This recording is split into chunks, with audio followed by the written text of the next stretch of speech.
What is up, my friends? It's your buddy Upshall, and today I've got to bring some kind of unfortunate news in that I really think that the new Star Wars Battlefront Death Star DLC is complete and utter trash. Really good looking trash, but it's complete and utter garbage in my opinion.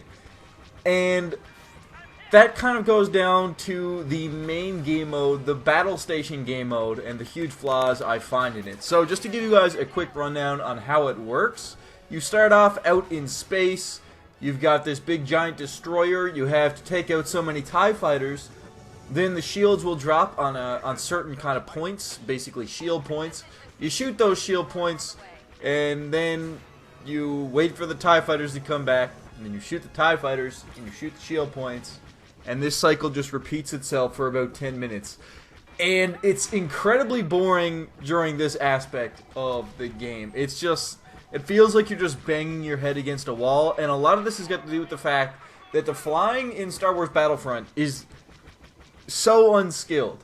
It's just so unskilled, it's ridiculous. Because it's all one single joystick. So what every single dogfight turns into in this game is basically whoever sees each other first wins. Because the guy getting shot will start looping, hoping to out-loop the other guy. Because it's all single joystick, the guy shooting him and chasing him will just loop behind him. And they'll match speeds, and they'll just spin around a little bit until the guy who started off getting shot is dead. And it's, honest to God, it's the most frustrating experience in the world, especially for a guy who did really enjoy this game. It's just so poorly laid out. Now, once you kill the Star Destroyer, you basically get a cutscene and a loading screen that happens as you transition to the next part of the game mode. And I really had high hopes for this aspect of the gameplay. This is the part where you have to actually penetrate the ship. I said penetrate. And you have to save R2-D2 and escort him to this transport zone. So I was thinking to myself, damn, this could be pretty epic. Some within the Star Destroyer gameplay, running through the halls. I think it could have been cool. And what did DICE do? They screwed it up. And yes, this is actually the loading screen time, which completely breaks the immersion, because I think they were going for this feel that you kind of blew apart the ship and then we're going to go into it and grab what you needed and grab R2 and get the hell out of there. Now, the big problem that this runs into when you get into this within base type of mode is the exact problem I saw on some of the Bespin maps, or B-Spin, I don't even know how you're supposed to pronounce it. It's the fact that everything is so goddamn close quarters, and this game has so many explosives for choke points. You've got your barrages, you got your impact grenades, you have your regular grenades. I don't even remember what they're called.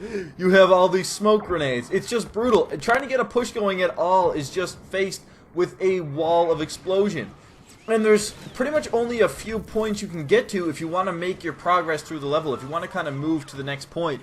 In theory, it's a really great game mode, and I do like that DICE went with a 24 player count, because it's going to be obviously a lot more realistic to play within a ship with 24 players instead of something like 40.